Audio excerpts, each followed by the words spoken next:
Welcome back to the Equilibrium Report, where we don't just ask what happened, we ask how it keeps happening. Today's topic is something almost every voter feels, but few can clearly explain.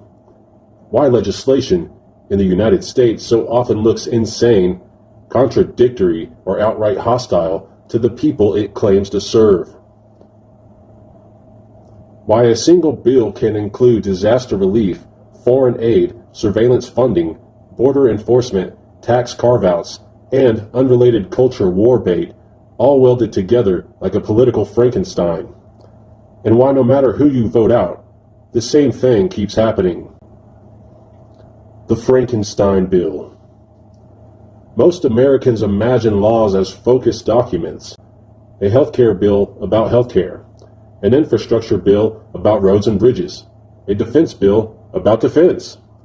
That's not how Congress actually works. Instead, lawmakers bundle multiple unrelated and often conflicting issues into a single piece of legislation. Popular items voters want, unpopular items voters hate, emergency provisions that create urgency, long-term policies that avoid scrutiny. This forces an impossible choice. Vote for something you hate, or vote against something people desperately need. That's not compromise, that's coercion. And you got a recent example of that in the last shutdown, and then also just recently with the funding bill. And online, everyone's already criticizing the Democrat politicians that voted in favor of this funding bill because of money going to Israel for defense. The system isn't accidental. It exists for three reasons. First, it protects politicians from accountability. They can say, I had to vote yes because this one good thing, while quietly advancing policies they never campaigned on. Second, it manufactures public outrage.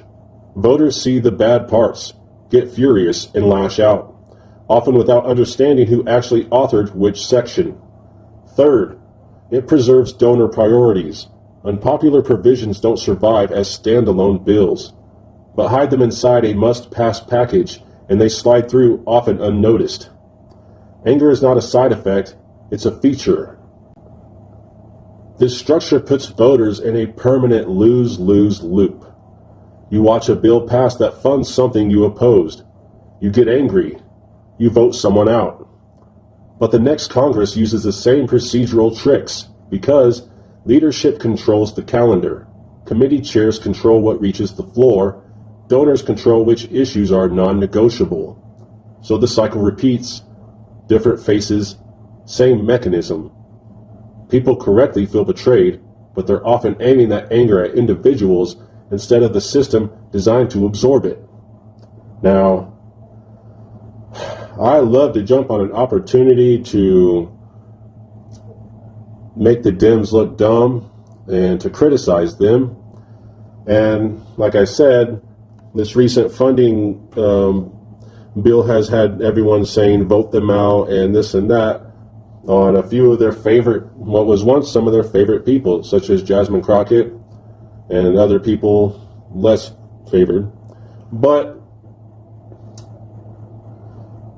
this is where the issue is with that, you know.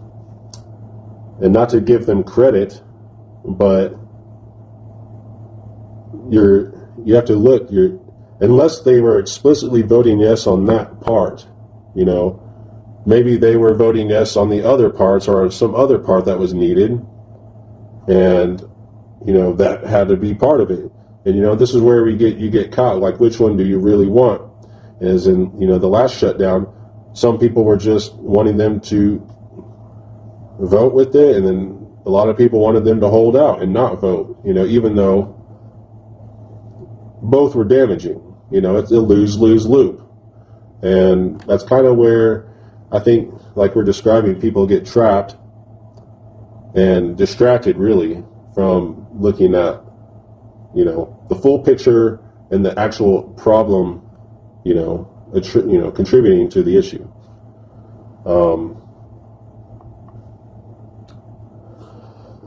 So yeah, this is where Public frustration gets weaponized. When someone asks, why didn't they just vote no? It sounds reasonable, but it ignores the hostage setup. Voting no can mean delaying disaster relief, shutting down government operations, tanking a budget deadline, being blamed for chaos leadership already engineered. So politicians are pressured into voting yes, and then using press releases to distance themselves from the parts voters hate. That's not courage, that's survival inside a broken system. By stuffing bills with contradictions, Congress creates voter confusion, media oversimplification, partisan blame games, instead of asking, why are unrelated issues bundled together at all? People argue over which side is worse. That distraction keeps the machinery intact. A confused public is easier to manage than an informed one. And also, as a quick reminder, it seems many of you are uninformed or forgot that every single thing that Trump is using, especially in regards to ICE, was bipartisan throughout all these years, ever since 9/11. Ever since the Patriot Act, Obama and Biden both heavily expanded ICE, heavily funded ICE, created tools for ICE for tracking and surveillance, etc. And I've actually had someone try to argue with me about that and say I was lying. You can literally look this up. It's not a conspiracy. It's not classified information. It's literally public information. It has laws were passed. Things were named. It's there. So go look. Please go show me otherwise. You know, people should be angry. Anger isn't the problem. The problem is unfocused anger. When rage is aimed at personalities instead of procedures, the system absorbs the blow and keeps moving. When voters don't understand how legislative hostage-taking works, they keep falling for the same emotional setup. The system counts on this. It survives on it. In recent legislative sessions, major spending and appropriations packages have moved forward in Congress with bipartisan support, often with Democrats joining Republicans to approve massive foreign aid packages, including military and humanitarian assistance for Israel.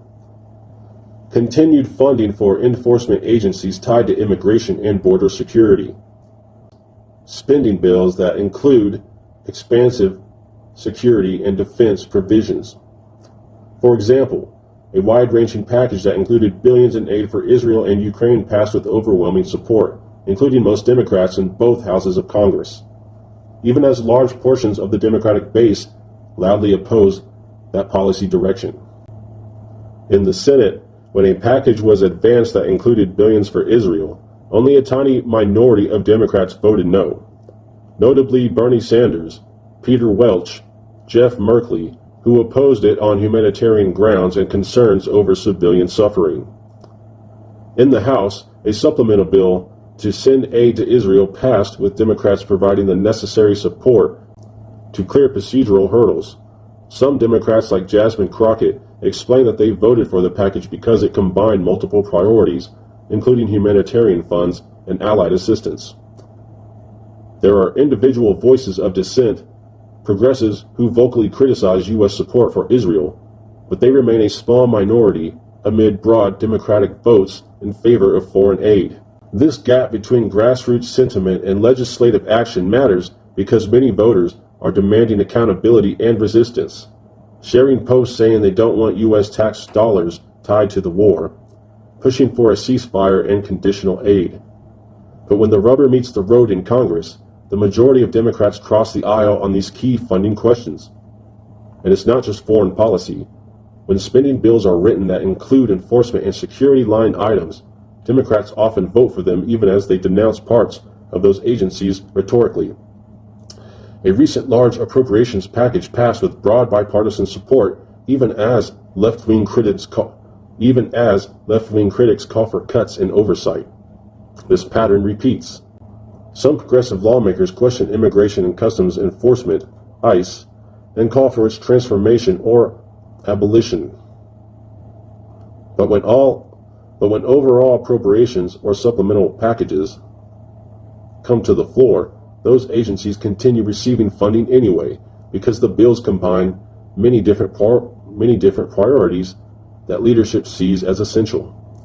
So while activists say defund ICE on social media and demand real change, the actual appropriations process, the one that decides who gets funded, does not swim in that direction. This isn't just about whether you agree with the policy or not. It's about where leverage is actually exercised and where it's allowed to appear exercised. Leaders respond to public outrage with statements, but when it comes to votes, they align with defense, aid, enforcement, and status quo priorities. Outrage does not translate into leverage. Fundraising emails go out even as the policy alignment stays consistent. That's why Democratic leadership can talk about resistance, but still vote to fund the very things that base opposition claims they want restrained. And it's not unique to one policy area.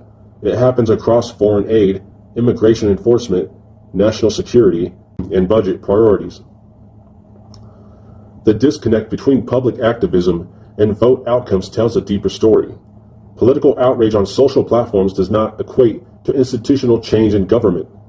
Voters might be vocal about wanting these things, but when their elected representatives hold the power to shape those policies and refuse to use it, the system continues doing what it has been doing, not the resistance. That's symbolic participation. If you want real accountability, the question isn't, why did they vote that way? The real question is, why was the bill constructed so no honest vote was possible?